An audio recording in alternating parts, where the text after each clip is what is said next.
My name is Mary, and I'm getting close to my late 50s this year. I have 2 children. My elder son has become a working adult and is planning to get married to his girlfriend soon. My eldest daughter is currently a college student, and though she seems to be working hard every day, she appears to be thoroughly enjoying her university life. With my children growing up, I've almost finished my duties as a mother, and being a former nurse, I'm considering returning to the caregiving profession. One day, I got the shocking news that my father-in-law, Bob, had suffered a stroke. I received a call from my husband, John, and rushed to the hospital where Bob was admitted. Bob has always been a very earnest man, gentle, and has been very kind to me, his daughter-in-law. However, I have been worried because he hasn't been in good spirits since his wife, Alice, passed away 3 years ago. I occasionally visited his house to check on him and noticed a clear lack of energy, so we had been frequently inviting him out with the kids. Amidst this, when I had just begun to notice a return of vitality to Bob, the news of his stroke filled me with unease.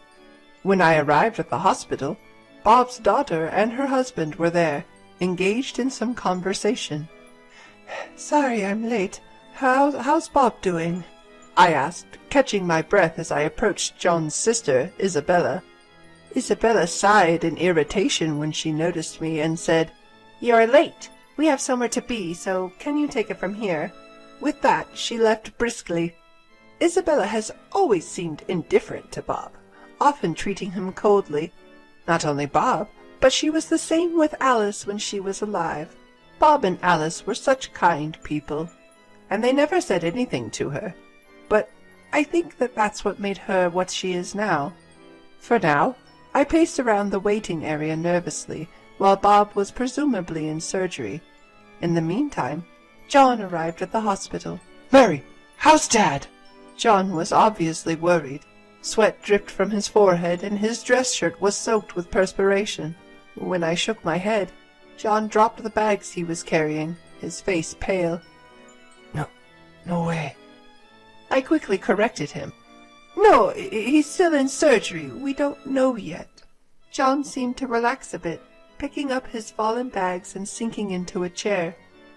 "Should we prepare ourselves?" I rushed over to John, who looked on the verge of tears, and put my hand on his back. "No, it's going to be okay." I felt helpless, not being able to say anything else, but I couldn't think of anything else to say. A few hours later, the surgery ended, and we were told by the doctor to come into a small room for an explanation. "The surgery was successful. However, he will most likely have some lasting effects." In other words, we were told Bob would need care. While I do hope for Bob's wellness, if it comes to providing care, this also involves Isabella and her husband. John and I decided to call Isabella to discuss this. As a result, we agreed to talk things out and arranged a meeting at Bob's house while he was still in the hospital. "I'm not going to look after him," Isabella announced as soon as the discussion started, shocking John and me. "Wait, if you're not going to, what are we supposed to do?" "I don't care. You two can take care of him," my sister-in-law Isabella said, idly fiddling with her neatly decorated nails that were done somewhere. Her husband, Tom, nodded in agreement. "What about a nursing home?" "What on earth are you talking about? I don't intend to waste money." This is what happens whenever I step in. Isabella glares at me with a look of the devil on her face. It feels like I'm not allowed to voice an opinion, so I shut my mouth. "If he can't go to a facility, and you girls won't look after him, then what are we going to do?" "That's why you guys should take care of him. I don't need some decrepit poverty god in my house." Isabella giggles as she speaks. Even I, normally patient, lost my cool at that. "That's too much, even for you. He's your father." "I don't care. Why is it that just because he's my father, I have to be the one to look after him? Besides, he's John's father too. I've been saying you guys should look after him." There's nothing I can say to that. If we could take care of him at home, I would love to. But our house isn't fully accessible. There are many steps and level differences. If we were to take in my father-in-law, we'd have to remodel our house, and we don't have enough funds for that. Mary, don't you have a care worker certification? Taking care of Dad should be easy, right? I was at a loss for words at Isabella's smug face. John, too, seemed to feel the same, and we decided to take the issue home for the time being, leaving our in-laws' house behind. What should we do?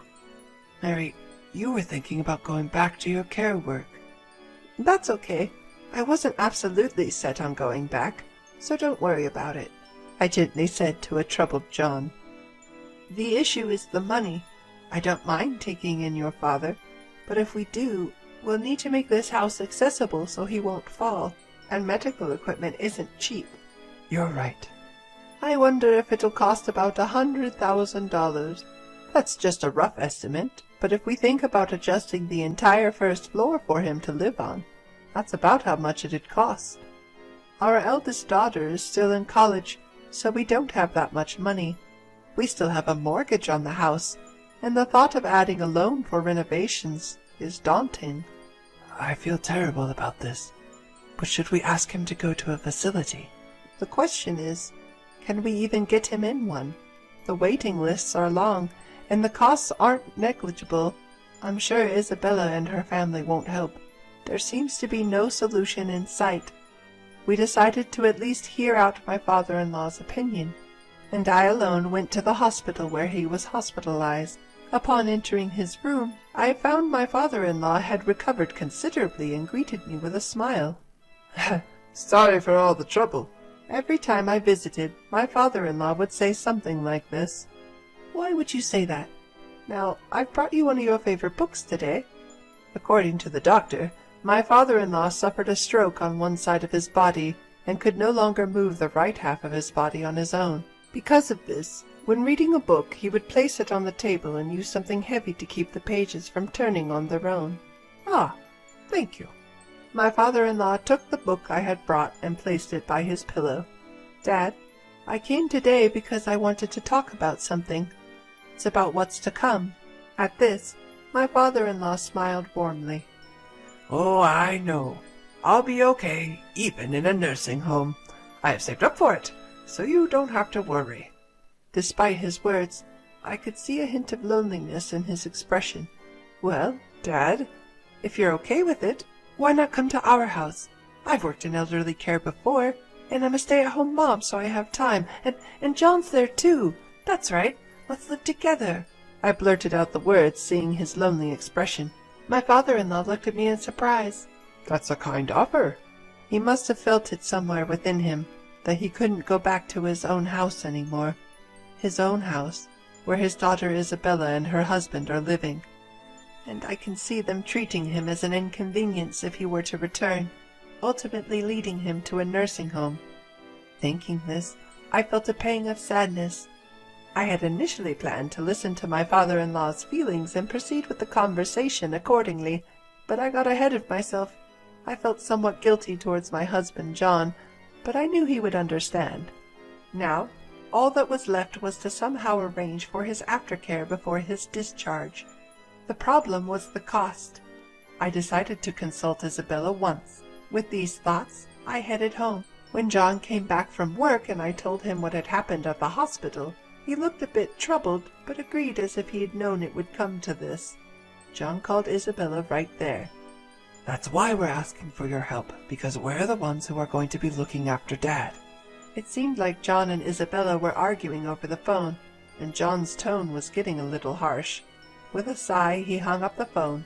John explained his conversation with Isabella. It seemed she was refusing to give any money, and there was nothing we could do about it. For the sake of my father-in-law, John began to discuss how we could handle the costs. After that, our house got a bit noisy. We discussed how to renovate the house and what kind of care supplies we'd need, and received various explanations about home care. When I told my father-in-law that he would be living with us after he was discharged, he looked apologetic, but also pleased. Mary, could you get the checkbook that's over there?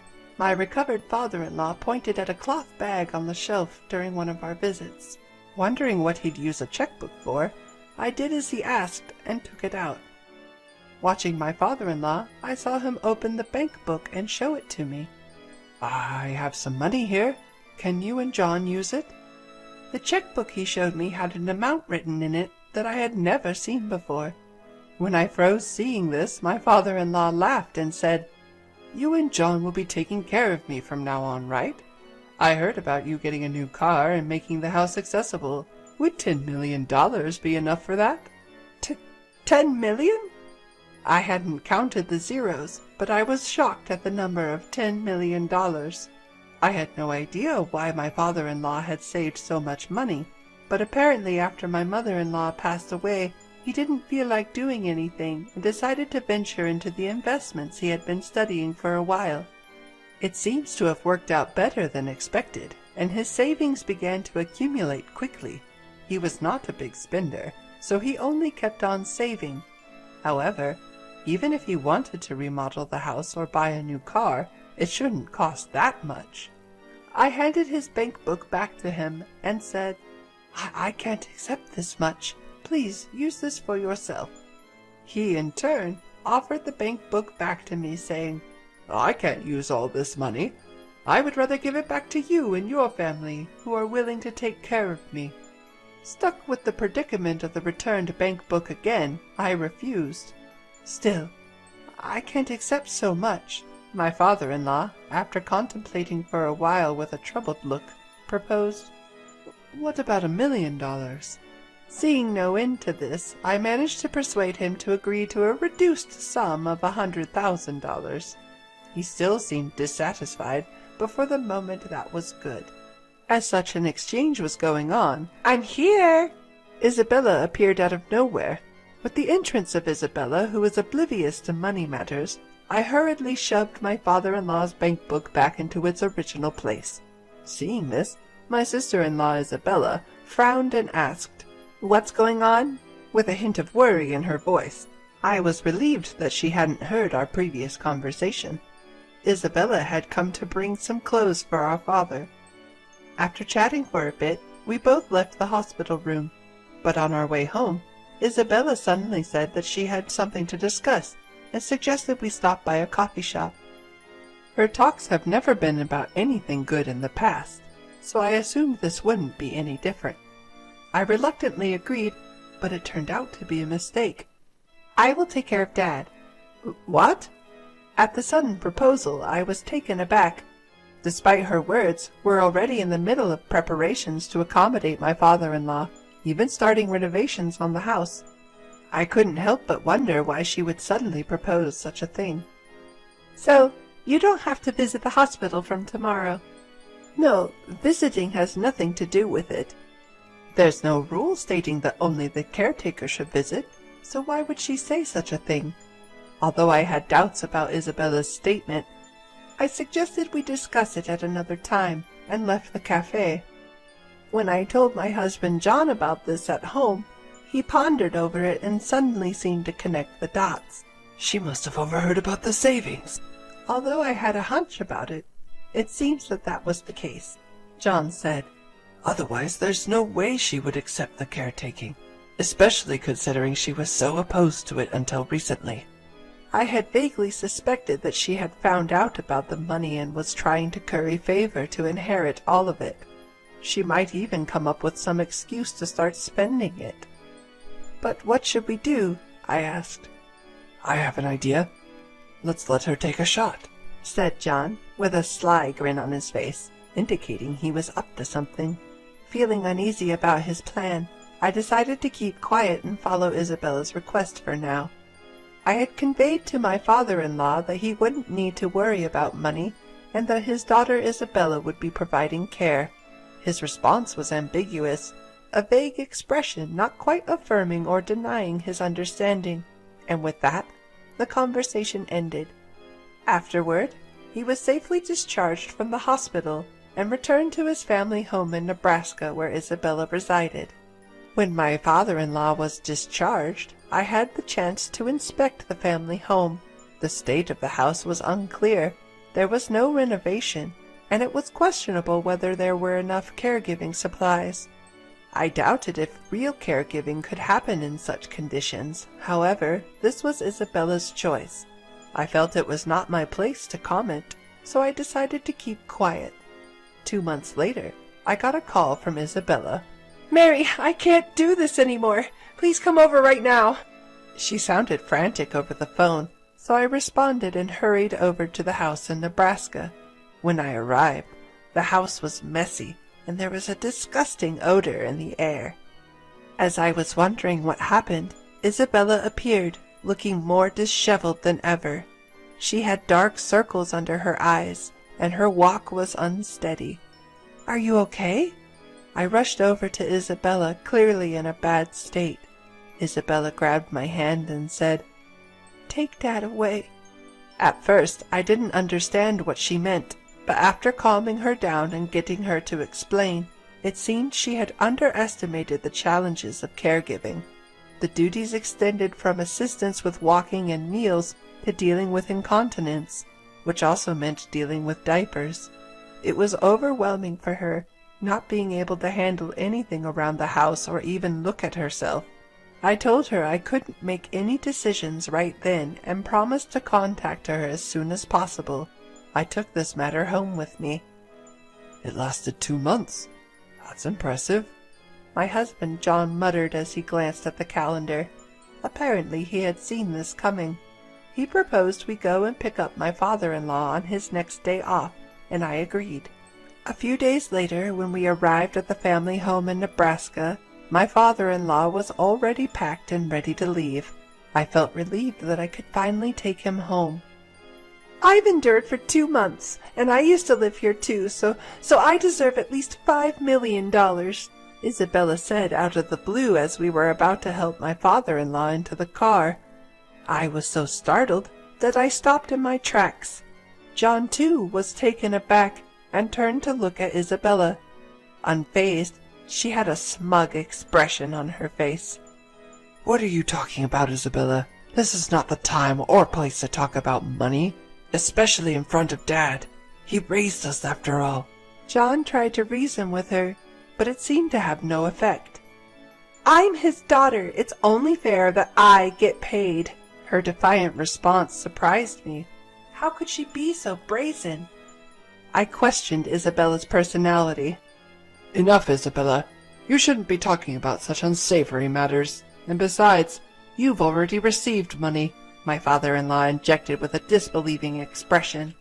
"There's none left. Just $5 million. What's so hard about that? If you're just going to wither away, you might as well put it to good use." "Sis!" I was taken aback.